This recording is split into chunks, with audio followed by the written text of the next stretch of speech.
Hey, what's happening? It's your boy Gomo Mike, and we got a banger coming for y'all today. So, as we all know, this happened. Tucker on top. And back to the isolation one-on-one ball. It's Durant with Shumpert defending, and Kevin Durant laces one through. And he's hurt. He is holding on to his right Achilles as Harden works into Iguodala, who just picked up the Golden State foul. As soon as he made that shot, he started Look at limping. this. Look at this. Wow. I don't think he knows what he did. Look, he looked back at it. He thought someone hit him in the Achilles. And you know what that means. Look, right there. That's right. You're exactly right. You know exactly what that means. That's what Kobe Bryant did. So, what exactly does this really mean? Kevin Durant is finally being recognized as the greatest player in basketball, with LeBron James being out of the playoffs in the regular season for the first time since 2005. There was a lot of pushback on Kevin Durant's decision to join the Golden State Warriors since they already had a really good team. But as time went on, Kevin Durant started to gain the recognition, the accolades, to be at least debatably in that conversation. And he was definitely known by almost everyone as the best player on the Warriors and the man responsible for that back-to-back run. Okay, but now let's do some simple math, You have a Golden State Warriors team who just lost the last 2 games in the second round of the playoffs against Houston, and you just blew a 20-point lead with Kevin Durant on the floor. So the simple math says that they should have lost that series. Do me a favor, go ahead and drop a comment on your predictions. What do you think the Warriors can do without Kevin Durant on the floor? Because, I'm genuinely interested. You listen to First Take and Undisputed, and they'll tell you, you know what, I'll just let them tell you. Last night's beatdown, Stephen A., proved the Warriors can win the chip without Kevin Durant. No, because I don't think they can. Let me be very, very clear with what I'm about to say. My apologies, because I love all of those guys over there, but my apologies to all of them. The Golden State Warriors are not winning the championship this year without Kevin Durant. I'm stating that as a point of fact. Now, I would say that you say the Warriors aren't going to win a chip this year without KD. I actually, if you ask me who my pick is, I don't think they'll win a chip with KD this year. I think the Bucks. The Warriors ain't got no chance of winning without Kevin Durant. This series? This series or any other series. Again, are they better without Kevin Durant? No. It was just in this circumstance against this arch rival that it suddenly flipped a new switch for them to say, here we go, watch this. Kevin, watch this NBA world, and the rest is Houston history. If they thought they could do this without KD, they're not getting their ass on a plane and going to the Hamptons.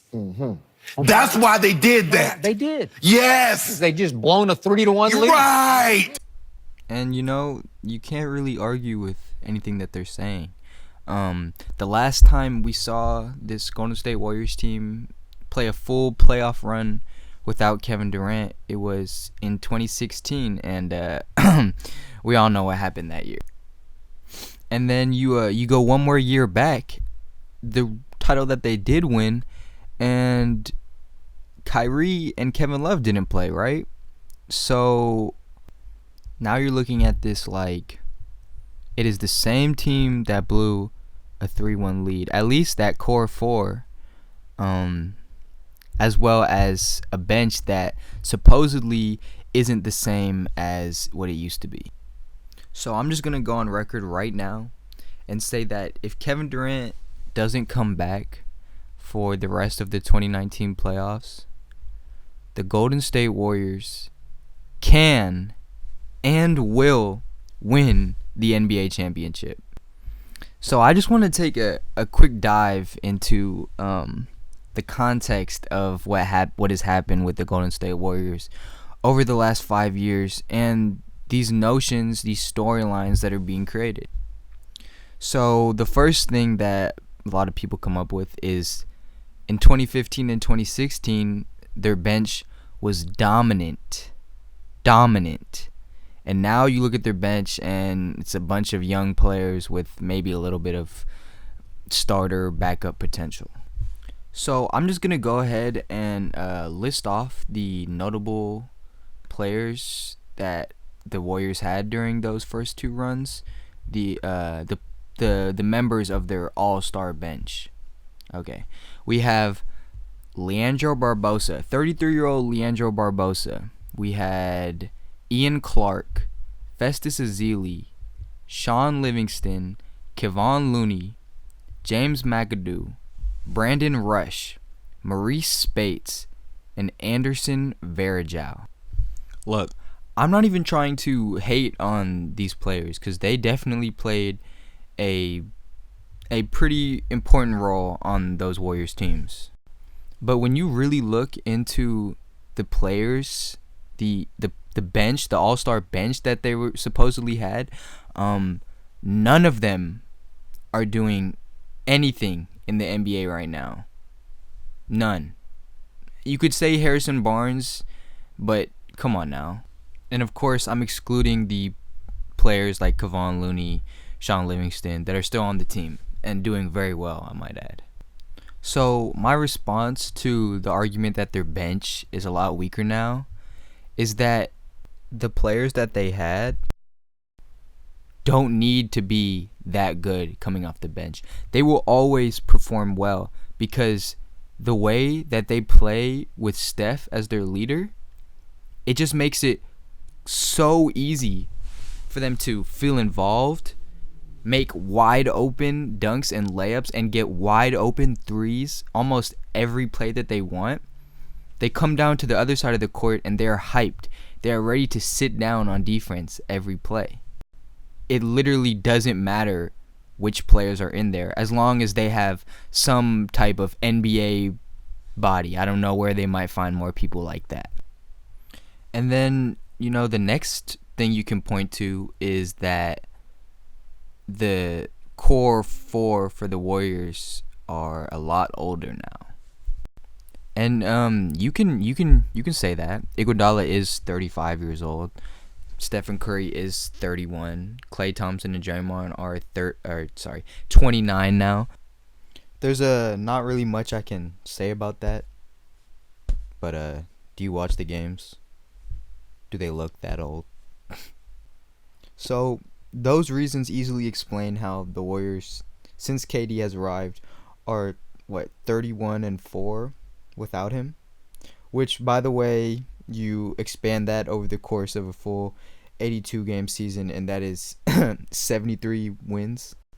However, that 31-4 does include the 4 to 5 playoff victories, which they're undefeated in without Kevin Durant. So now we have to address why they got KD. Why did they get KD, right? Shannon Sharpe said himself, they blew a 3-1 lead, so they clearly weren't good enough to win before he came. They obviously needed Kevin Durant to win a championship, right? So I'm going to go ahead and talk about this. I'm so glad I made a YouTube, by the way. Thank you guys who have watched this far. I got a lot of stuff to say. Got a lot of things I want to talk about. I have a lot of ideas that, I think a lot of people ignore or gloss over. So go ahead and drop a sub, like the video, if you want, a more well-rounded perspective, well-rounded, unbiased takes on the NBA. So yeah, back to what I was saying. Let's look at the Warriors teams, before KD came. They won, obviously, no Kyrie, no Kevin Love, so there's almost like an asterisk next to that. You can't bring up the 2015 championship without, people saying, oh, but Kyrie wasn't there, which is fair. Kyrie is one of the most clutch players. I think he is the most clutch player in the NBA right now. So now let's look at the 2016 Warriors, who blew a 3-1 lead. They lost. They won 73 games for nothing. So during the regular season, during the 2016 regular season, the Golden State Warriors, Stephen Curry especially, put on his carry pants. He absolutely dominated in almost every single game that he played throughout the course of 82 games. That had to be the most fun that he's ever had in his career. And he kept it pushing. But as we see now, star NBA players don't play in the regular season. They rest. Load management. It's not cool to try in the regular season anymore. It's not cool to put on performances for the fans that are, trying to enjoy the NBA for entertainment purposes during October through March. So now you get to the playoffs, and for the first 20 minutes of Game 1 during against the Rockets, Curry looks amazing, just completely shutting down the Rockets. And then the MCL sprain happens. I'm not going to try and defend Stephen Curry or the Warriors for losing that year. At the end of the day, the 2016 NBA champions are the Cleveland Cavaliers. But what is a fact is that Stephen Curry no longer had the balance, stability, or the burst that made him so special. So now you get to the Western Conference Finals. And what do you know? You're playing against Kevin Durant and Russell Westbrook. And as we all know, they came back from 3-1 down to win. But during those first 4 games, you really got to see Stephen Curry be trash, pretty much. Almost no impact on the game without having his full legs under him. And then you get to the finals. Congratulations, you get to play LeBron James, probably the best all-around player of all time. Not the greatest, the best. And then Kyrie Irving, the most clutch player in the NBA, in my opinion. They have that meltdown, and while they're feeling terrible, probably at the lowest point in their lives, they realized that they were missing something. They were the best regular season team ever, and they were still a very good team when it came to the playoffs, but their 2 biggest competitions had 2 superstar shot creators. LeBron James, Kyrie Irving, Kevin Durant, Russell Westbrook. They all had opportunities during the playoffs to almost take nights off, not fully, but get to watch as their superstar teammate completely took over a game while they could save their legs for the biggest moments. The Warriors are a smart team, and they realized this. They needed someone who could get them a bucket when Steph was having an off night, or for the regular season, to be able to still get the 1 seed. And you get to the 2016 free agent class, who do you have? You have DeMar DeRozan, Al Horford, D. Wade, Hassan Whiteside, and Kevin freaking Durant. He is their only option, pretty much, for a free agent that they would want to join their team. So now, that's how we got the Warriors we have today. The Warriors realized their issue, which is they needed another superstar shot creator that could carry them when Steph could rest in order to be at their peak in the finals. And now KD's on their team, and they flat out were probably the best team, that's the most talented for sure, that's ever been put together. And you kind of start to forget how the Warriors could even win without Kevin Durant, since he took up so much space when joining that team. And during this playoffs, Kevin Durant's been amazing. He's averaging 34 points, doing a lot of carrying. But during those 2 games where they lost to Houston, and even during the 2 games where they lost to the Clippers, Kevin Durant played amazing. But since Stephen Curry wasn't really in a rhythm, Stephen Curry didn't get off shooting hella threes, they didn't win. And now you have pretty much the same 73-9 Warriors who have had the luxury of being carried by KD almost through most of the first 2 rounds of the playoffs. All of the important players are pretty healthy. Everything within the team, all the games they've played without Kevin Durant look great. In my opinion, the Blazers have a chance at getting a game, and the Bucks look amazing. But like I said, they only have one superstar shot creator, and that is ultimately going to be the reason why, even without Kevin Durant, they will not be able to beat the Warriors. Shoo. Well, thanks for watching this long ass video. Hope y'all enjoyed. Let me know what y'all think. Yeah, I'm out.